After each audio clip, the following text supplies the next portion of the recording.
Can I tell you about my gruesome story? Sure. First thing in the morning, Nina's in the bathroom. She goes, Frankie, which means something's up.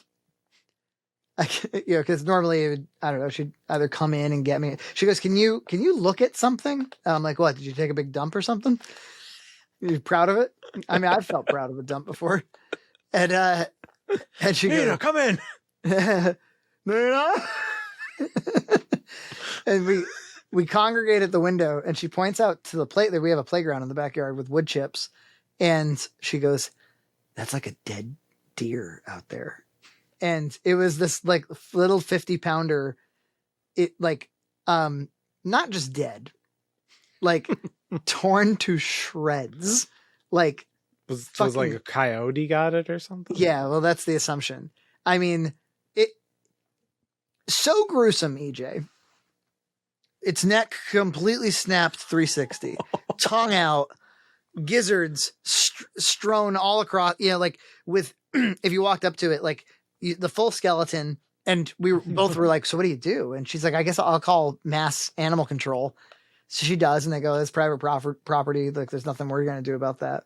Like if it had been in the middle of the street or something, they'd dispose it. So she was like, I guess we're going to have to like get rid of it. I guess we'll have to drag it into the woods ourselves somehow, like by its fucking hooves. Tongue. Yeah. And so I go, well, let me see. There's got to be some paid service. So I Google, get rid of a dead animal near me. And, and by this, so she goes to work. I work from home. By this point, we start to hear that kind of like that sound effect of crows, that like, ha, ha, that real, like the buzzards have to come in. And then like actual buzzards showed up, like big fucking turkey heads, big shoulders, and they like muscled their way in. I'm gonna get into like those Disney motherfuckers. It was crazy. They must be up there looking for this kind of thing all the time. I think it's probably uncommon that carcasses are just like can actually be seen from the sky, and they just all descended on it. And it must have been brand new because because I'm starting to wonder, I'm like, maybe there's been a dead deer in my playground for a while, but like no, they indicate that it's brand new.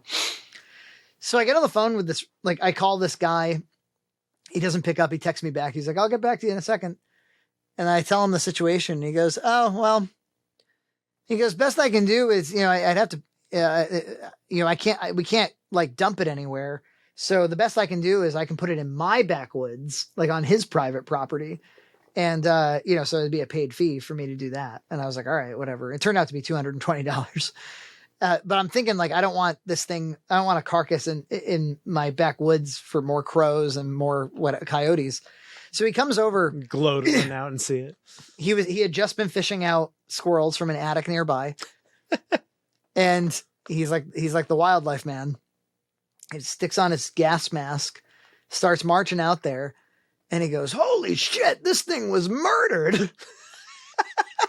And I go, yeah, what do you think it was, a coyote? And he goes, I think it was a few coyotes.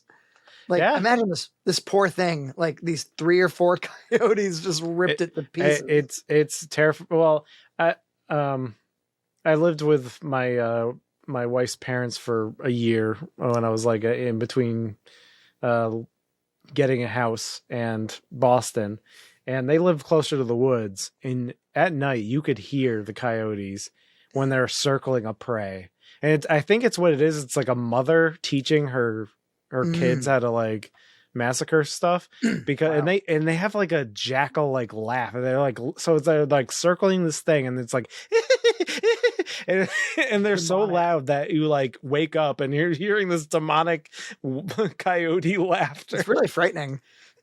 And so I go, what are you gonna do with it on your woods? And he's like, I'm gonna use it as bait. I was like, for what? He's like, for coyotes. I was like, oh, you hunt coyotes? He goes, oh yeah. He goes, like the deer and the coyote populations are exploding right now. Right. And, so I was, he stuffed it in a big bag and he hauled it in his truck, and one man's dead deer carcass is another man's treasure, apparently. Yeah. The opportunity of a redneck. That's so true. And Nina found a bed bug. Oh, not in my house, But she always, whenever we go to a hotel, we have nothing but bad luck in hotels. We went to a hotel last Friday night because I wanted to run a road race along it was like a nighttime road race in Plymouth along Christmas lights. And she booked a hotel at like near the harbor. And whenever we walk in, she always unsheets everything and makes sure there's no bed bugs. And I always kind of roll my eyes at the whole thing. Sure enough, man, she goes, there's one. And there's a little bed bug crawling on the bed. Oh, and she scooped it up in a coffee mug or a coffee cup. We went down to the front desk and they were like, can I help you? And she was like, yeah, I'd like a refund, please. And they were like, what? Oh, and then like it became like urgent hushed tones. And they were like, can I get Mel to the front desk right now? And, and this guy comes over and they're like, that's a bed bug, right? And they said, we're going to refund this immediately, ma'am. I'm so sorry. And they had to like talk about it really quietly and privately. And hush, hush. And then we ended up going to a Hampton Inn because we had promised Gloria we were going to like go to a pool. Like our family just likes going to stupid hotels and going to pools and hot tubs. And so we got to play in a hot tub. Yeah. I also thought that Nina's tradition of doing that was silly, but now I'm like, oh, I guess you got to do that. Yeah, it's not so dumb after all. Yeah. But boy was she vindicated. She was like, never call me stupid again. Never. Subscribe to Red Cow Entertainment on Patreon for full episodes every other week.